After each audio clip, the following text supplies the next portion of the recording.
The prospect of the UK leaving the European Union has been framed as an existential question for the EU the last month.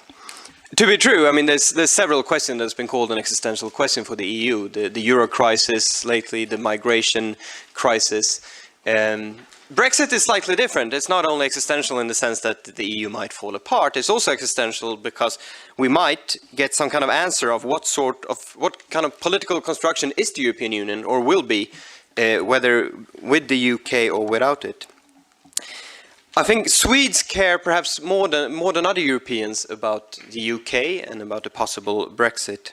First of all, as we like to say, friends of the UK, especially within the EU, we often reach common positions when it's, for example, international trade, the internal market, the digital economy, the need for the reform of the agricultural policy, as a few examples.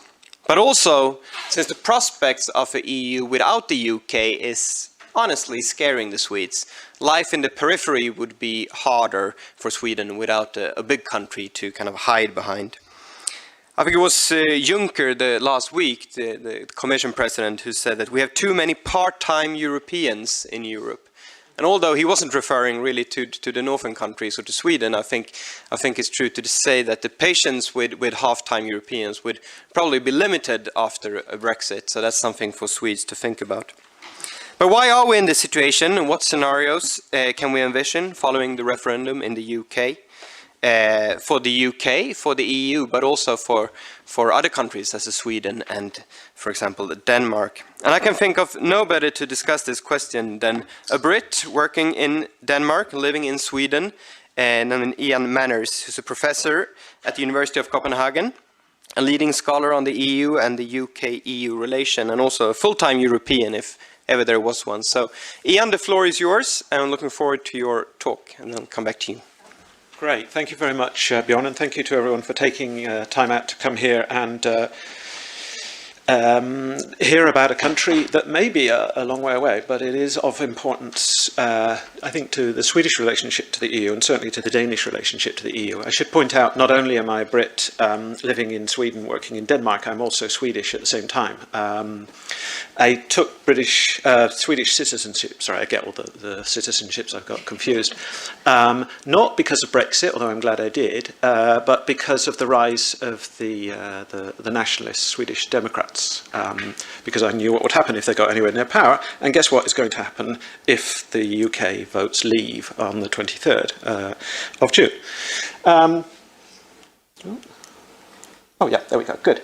So I'm going to give a very quick presentation using images. I'm willing to come back to any and all of the images after the end of my talk. I find it's the easiest way to talk about the exit or Brexit debate, although actually I prefer to use the term Nexit.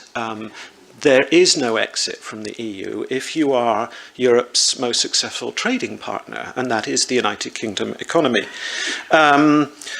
A little bit of context to this. About 3 years ago, David Lidington, the UK government Europe minister, came to Copenhagen to announce David Cameron's plans for negotiation ahead of the election in 2015, and some joker in Denmark thought I would be his best discussant, which I duly did. At the time, I was absolutely horrified that anyone would be willing to play Russian roulette with such an important question.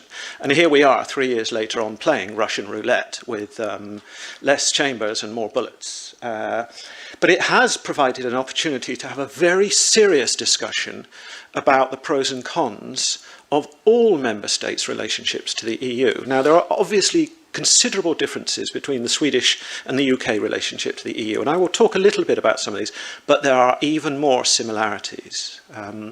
I think it's also the case that it's very difficult, I think, for EU specialists to see the case for leave. Luckily, I seem to be embedded into a social network and family in the UK that perfectly clear view and vision of the benefits of leaving the EU. So I will draw upon both these sides of my persona as I talk in 5 quick points about why we need the context, we need to look backwards. 2, the granting of special status to the UK in the EU and some very small detail on the 4 so-called opt-outs. 3, the Deferendum debate so far, if that it can even be called that. 4, What does Little England have to look forward to in the near future, should exit or remain be the case? And finally, what is the long-term future both of the UK with the EU, and interestingly, the possibilities for other countries, and we now know, thanks to a recent poll, there are many other populations around the EU that would also like a referendum. Thank you very much. So let's get more pistols out, load up more bullets, and spin the chamber 4 or 5 more times, shall we? Sorry. So the big blockbuster hit in the UK this year is Dad's Army. You may not have heard of this, but it provides some of the context, I think, which is important to relate. I spent 10 years working in Kent, which is the Garden of England, the home of the Battle of Britain, and it's always June 1940 in Kent. And that's an important context to understand that much of this debate is really about, as in the case of the byline here, the British Empire strikes back, that there has to be a context which understands the cultural origins of the Leave campaign. If we simply say, oh, it's about an implosion of the Conservative Party or disagreements within the government or a genuine rational argument about the economic benefits, you will understand nothing about the debate, because it is none of those things, and yet it is all of those things. The logic of Dad's Army, the symbolism of Dad's Army, is repeated time and time again in this debate, and we will come back to this later on. Here's the last image here is UKIP fighting the enemies again. You know, it's June 1940. Interestingly, I would put the swastika on the other side of the channel, but that's just my own personal opinion on this. So we need to look a little bit backwards to the future. We have been here before. Certainly the interwar depression years in the UK were a terrible period of dissent and dissensus amongst political parties, in this case between workers and non-workers, the rise of the far right and fascists. But of course there are many differences. The context then of much of this debate is the economic crisis spurred by the global financial crisis, but also migratory challenges on a scale unseen in the United Kingdom, not all of which are to do with EU membership, and this is a very important context. One way of talking about this that is common in academia, but not, interestingly, within popular parlance, is that the UK is still suffering from post-imperial or post-colonial melancholia. One of the things that the previous government, that is the coalition government in 2012, did was revive some aspects of Britain's imperial history, so to make the austerity and financial crisis something that was possible to work through. The Queen's Jubilee, the 2012 Olympics, the 2012 campaign that Britain is great, the 2012 Bond movie launch, Bond is great, plays the discovery in 2011 of a poster not seen since 1939 of the need to keep calm and carry on within the period of austerity, plays upon a very backward-looking understanding of what it means to be British, not a forward-looking European understanding. And this, I think, is at the root of much of the debate.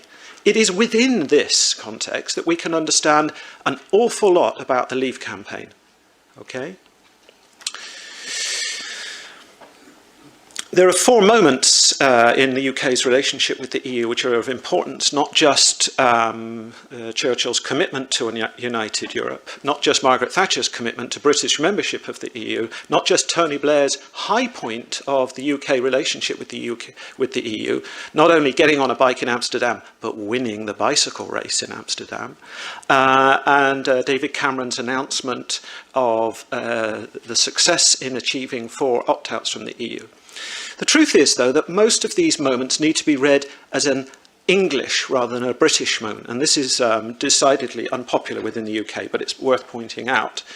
But it is also an extent to which there has not been the fullest commitment to the EU, and this relative absence of full commitment sits as a problem in the way in which the EU is described to British citizens.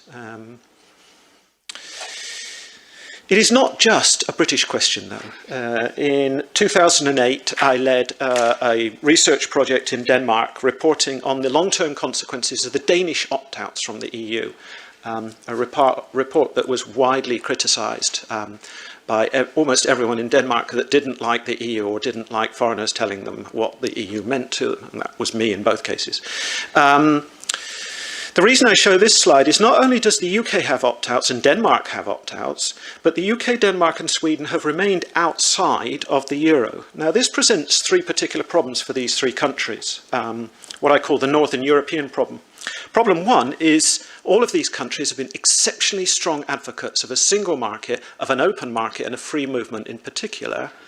In the case of the post-2004 enlargement, free movement of persons from Central and Eastern Europe into the UK and into Sweden, and from Sweden into Denmark. Secondly, they have been strong advocates of early and swift enlargement as part of a strategy of, in some respects, weakening the political project of European integration. And thirdly, there have been strong advocates of flexible integration. That means flexible rules, intergovernmental rules, the presence of opt-outs and the lack of supranational control over areas specifically designed to deal with enlargement and free movement of persons. So this isn't simply a UK issue, it has connotations for Sweden and Denmark as well. But this is rarely acknowledged in national presses of all three of these countries. The long-term story of the UK, and indeed I've included Sweden here, is that membership of the EU has had a decided effect on gross domestic product per capita over the past 55 years. In all cases, positive. Yes, of course, it is difficult to argue the counterfactual, but there is an argument to suggest that since membership of the EU has had a significant impact on the well-being of the average citizen in the UK. It has certainly had more than an average impact in the case of Sweden, which, like the UK, has not been a member of the Eurozone, but has managed the global financial crisis and the Eurozone sovereign debt crisis far more successfully, and we can go into the reasons for that later. Public opinion polling in the UK is very interesting over the lifetime of the EU. It tells us two things. One, generally, UK citizens are in favour of the European Union, and generally they're not in favour of being in it. This is very much like a Churchill position, which does raise some very interesting questions about the campaign and the referendum itself. What is central to the referendum debate is the broader public sphere in which discussions in the UK take place. And to be honest, the UK doesn't really have, I would argue, a genuine public sphere capable of sustaining a debate about a referendum in any meaningful way. A long time ago in a galaxy far, far away, we used to work for the BBC, and it was quite clear even then that it was very difficult to have a meaningful debate about the EC as it was then, at the same time as trying to explain what this meant in a broader sense. And again, we see the reference back to here, the headline of The Sun, the extent to which it is possible even to discuss that there are 4 opt-outs and that they have different meanings. So we have, in effect, wound up with a deferendum, unlike any I think I've seen, although I've witnessed the Swedish referendum on the euro, the Danish referendum on the euro, and the Danish referendum on the patent court, and the Danish referendum on justice and home affairs, which had many parallels, to put it mildly, and I can go back into those if you wish. There is one problem with having a referendum in the UK, unlike the other countries that I've just alluded to, and that is that it's a first-past-the-post system, or a plurality. That means that the government in power will always be in a minority, or at least has been since 1945, which means that if you have at any time between elections, general elections, a vote on the popularity of the government, generally the answer will be no thank you, what we call second-order elections.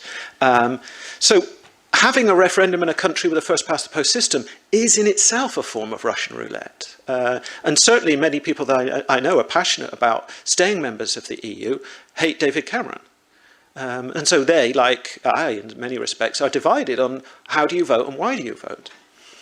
The second problem in the UK is that there isn't a genuinely free press. The independent newspaper ceased paper production a month ago. The Guardian is one of the biggest loss-making newspapers of all time and will soon cease publication. So you are really left with a group of publications owned by just 2 holders. And one of them is this guy here, Rupert Murdoch, whose media operations are dominant within the UK and who sets the tone on almost all the public debate in mainstream media. Most newspapers, through any survey, turn out to be fairly right-wing on most issues. And so it's very, very difficult to have a public debate with any meaningful two-sided approach. That's also the case in other member states, Denmark and Finland being interesting comparators. Sweden, apparently, is the other way around, as you see from the left-hand indicator. So there's widespread structural press bias within the UK, even including my former employer, the BBC, who have a tendency, indeed now a requirement, to have to present both sides of the argument. Yeah? Despite the potential that this wouldn't be the way that you'd present any argument, apart from a referendum debate. So the BBC has been, in all academic works, described as being pro-business and pro-nationalistic in the way in which it presents arguments, and being forced, because of its position within the broader public debate, to present equally both sides of the argument without genuinely challenging either on the basis of the claims made. The other dynamic of the debate is the extent to which, in the early phases of the debate, the solution to the UK's problem was to go back to what we would call the Anglosphere. You remember the British Empire? Me too. Yeah. It's not pink in this diagram, I'm sorry about that.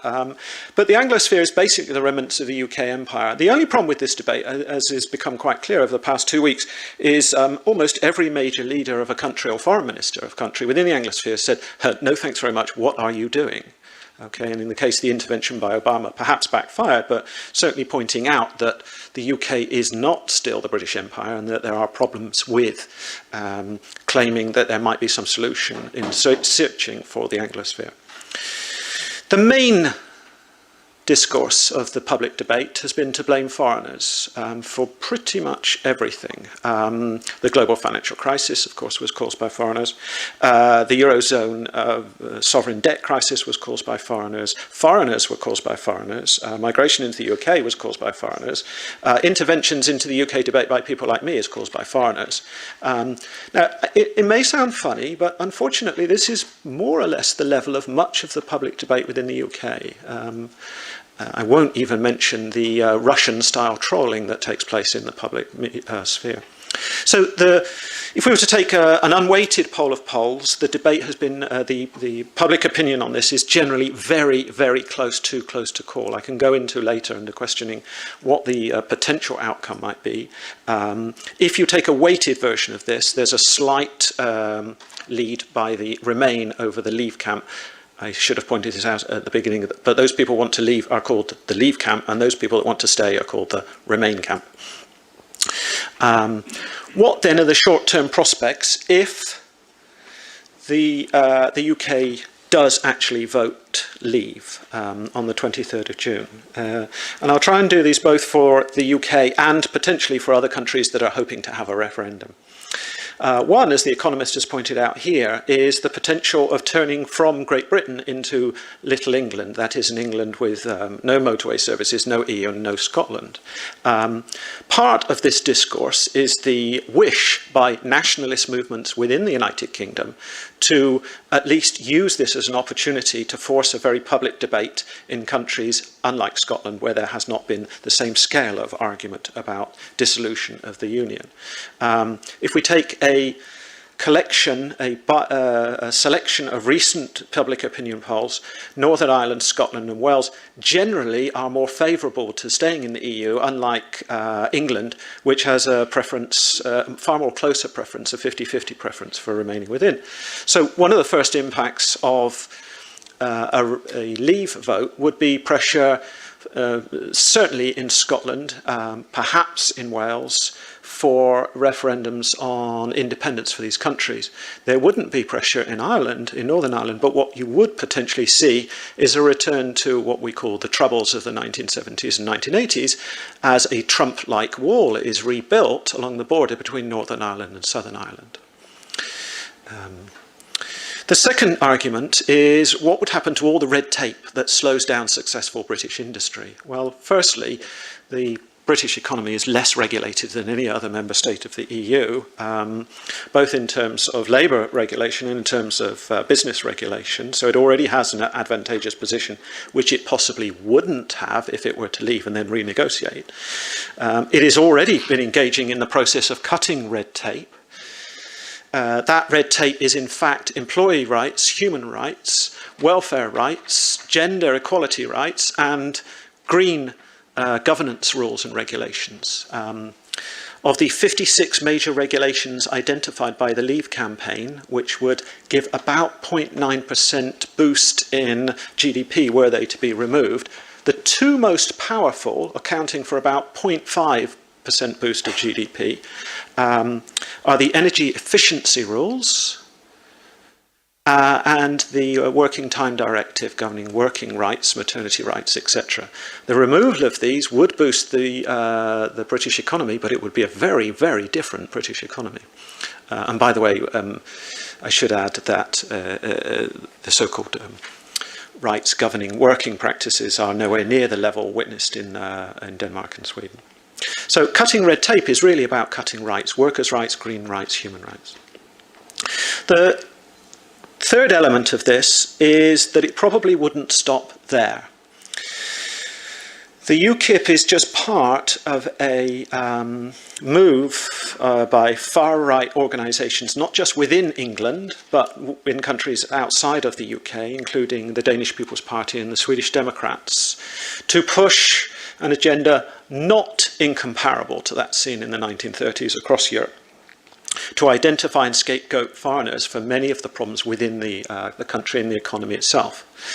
That's not to say that everyone that supports UKIP or supports a Leave is a member of or subscribes to far-right ideas and views, but the net effect is to legitimise a discourse, as we've seen in Denmark, which plays upon the attractiveness of the past, of the pre-EU era, of an imagined type of mythological community in which everyone was the same and there weren't any foreigners. One of the problems with this, and this is the final short-term consequence should there be a Leave, is that the main target of these types of political moves is the question of migration into and out of the UK. Migration into and out of the UK has increased significantly over the last 2 decades. Of that, there's no doubt. My presence in this room reflects, in some respects, that. The fact that, for example, the entire Bologna process has resulted in the Anglicisation of higher education across the EU. And believe me, I've taught in most countries in the EU, and the transformation since 1995 has been absolutely unimaginable. Is just one small reflection of a much bigger story. Yes, there has been a significant increase in migrants into the UK, as was part of government policy throughout the 1990s and into the 2000s. And we can talk about why. One of the consequences of this, and I took this particular slide here, from the Daily Mail, an excellent source on finding out what foreigners are up to in the UK. Based on the UK census of 2011, the census is largely inaccurate, but is still carried out every 10 years. Yes, there are significant numbers of Poles, Lithuanians, and other Eastern Europeans, but the largest group comes from outside of the EU, in particular India, Pakistan, China, Nigeria, United States, South Africa, and the Philippines. None of which is anything to do with the EU. These are rules and regulations that the UK is in charge of as part of its opt-out from Schengen. Okay? And the downside of that, of course, is that the recent migrants into the UK are net contributors to all areas of the British economy. Without them, a serious question has to be asked about what the British economy would look like. So this is an age profile, a demographic profile, pointing out from the sidebars here, this is non-UK born males and females, and how they contribute to the society as a whole compared to UK born population. For example, working in old age people's homes, providing social services, providing services which UK citizens are either unwilling or unable to do. Let's speak finally about what is the future of the UK, whether or not it leaves. And this is an interesting point here. Now, a lot of the debate has been framed in terms of previous relationships. In this case, the European Economic Area, the European Free Trade Area, the EU-Turkey Free Customs Union, and the recently negotiated, although not completed, and certainly not in force, at least fully for the next 7 years, the EU-Canadian Free Trade Agreement. To be honest, none of these provide a suitable model for what will eventually happen should the UK leave the EU, but it's worth talking about them in these terms. Instead, I've got 3 models. I used to have 4, but as most of the debates have now settled down to 3, I'll just go with the 3. And they're based on 3 little islands around the world where the Union Jack still flies. So let's see if we can guess. Well, the first one of these is pretty obvious. It's Gibraltar, okay? Let me just do this. There we go. So the Gibraltar model is basically the status of the UK if it basically joins the European Economic Area but doesn't remain a full member. That is that it is a rock that sits off the coast of the EU, subscribes, like Norway, Iceland, and Liechtenstein, to the single market rules and benefits from, in particular, the non-tariff barriers and the access for services. This is critical for the UK. 80% of UK workers work within the broader services industry, and financial services is a significant proportion of that, in particular the City of London and other financial services. The problem with this is it's now off the table. Initially, it was thought that this is the position that the Leave campaign would take, and initially some Leavers did suggest this was the ideal solution for the UK, was to become Gibraltar or Norway, but because it requires free movement of persons, there is absolutely no chance, I think, of after any no result of agreeing to this position. Instead, the next position was taken to have a soft exit, that is to join a free trade association or to create Britain's own free trade agreement with the EU, where non-tariff barriers would remain. There wouldn't be full access to the single market, but tariff-free trade with the EU would be achieved, a little bit like a sort of a Switzerland meets Turkey meets Canada type relationship. And for a very, very long time, at least until this week, this was thought to be the position that the Leave campaign would take. In some respects, it's kind of similar to this little island here with the old Union Jack flying over, what I like to call the Cayman position. That is that the UK could focus in particular on its type of offshore activities. One of the problems with this is it's unlikely to cover services.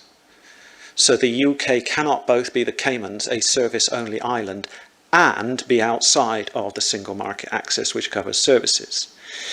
Last week, a group of economists very close to the Leave campaign announced that actually they stood for a third position, which was considered unimaginable, but it's now become the majority position. And 2 days ago, Michael Gove announced that this was the position that the Leave campaign had, that they would not negotiate single market access and would either magically produce a sort of a market access agreement on British terms, or most likely wind up with, would anyone like to guess where this Union Jack flies? No, I've only ever come across one person that could work out where this is. It's actually Hawaii. I'm not advocating a Hawaii position. What I am actually advocating is a sort of a Puerto Rico type position, that a very deep cut to the economy would be if the EU is not able to negotiate on its terms an economic relationship, and winds up finding itself almost a protector of the United States, where tariff and non-tariff barriers remain in place. Now, the UK Treasury report actually modelled in these terms and estimated that within 15 years, if this was to be the case, Model 1, the Gibraltar position, would result in an approximate decrease in gross domestic product over 15 years of about 4%. Model 2, the Cayman Islands position, of approximate loss over 15 years of 6%, and Model 3, the so-called kind of Puerto Rico position, of approximate loss of about 8%. Subsequent surveys done by academics have pointed out that this is a non-dynamic, it's a so-called gravity model, which doesn't account for the dynamic effects of market and foreign direct investment, and it certainly doesn't cost in the costs and benefits of immigration, as I've tried to make clear in the presentation. So that's the broad, very broad picture, and I'm perfectly willing to revisit all of these questions and all of these scenarios, because they raise a series of extremely difficult questions about what would happen, what will happen regardless, and what does this mean for Sweden? Thank you.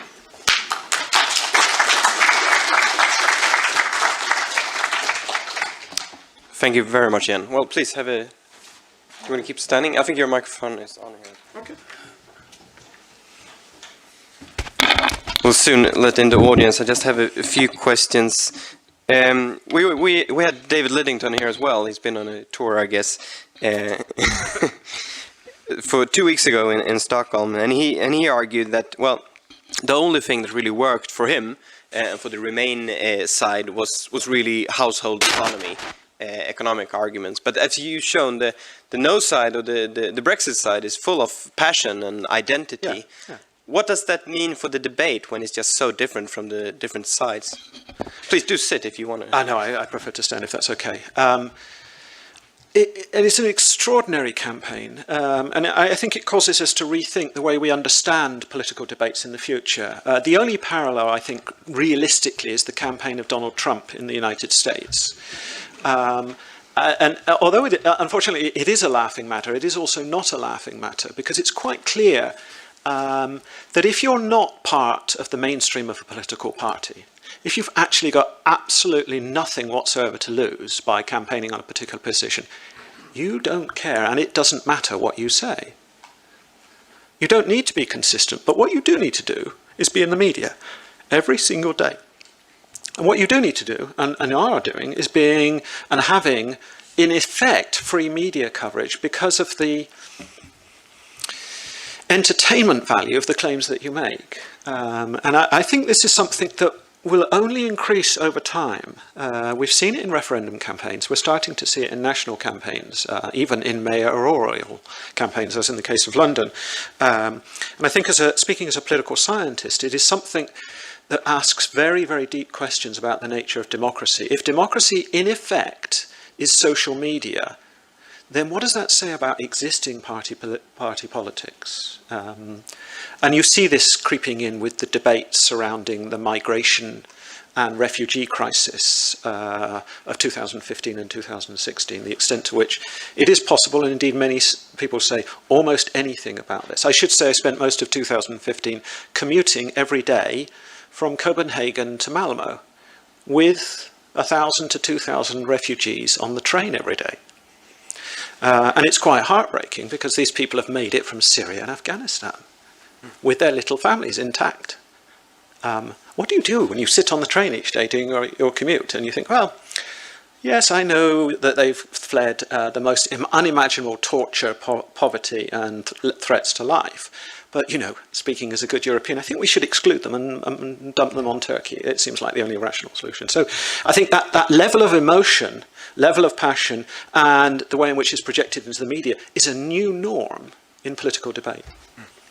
Talking about the EU and effects for the EU. Now, focus has been mostly on the UK, but what would you see for scenarios for the European Union if the UK chooses to leave? I mean, there's one argument that actually this is the time for more of a social Europe or deeper integration, while on the other side you hear arguments about total disintegration and other countries following. I mean, I subtitled the talk Anglo-Nexit in some respects, although I didn't put it on the presentation here. I don't think there's a alternative to some form of association within Europe. The question is, what form does that association take? It is highly likely that if a leave takes place, the very first thing any new Prime Minister will seek to do on the 24th of June is to try and find a way of negotiating a relationship with the EU that's appealing to those that voted for a leave, but tries to replicate so many of the crucial factors of the previous relationship. Indeed, that's actually the Boris Johnson position, is that a no will send a strong message allowing us to strengthen our claims for independence within Europe. It's an even more special status. Yeah, a super special status, you know, a beyond special, extraordinary status. I think the extent to which this will be copied, regardless of the outcome, is a very, very interesting question. Within Denmark, and to a lesser extent within Sweden, and of course in other countries where the far right are coming closer and closer to the levers of power, as we've seen recently in Austria.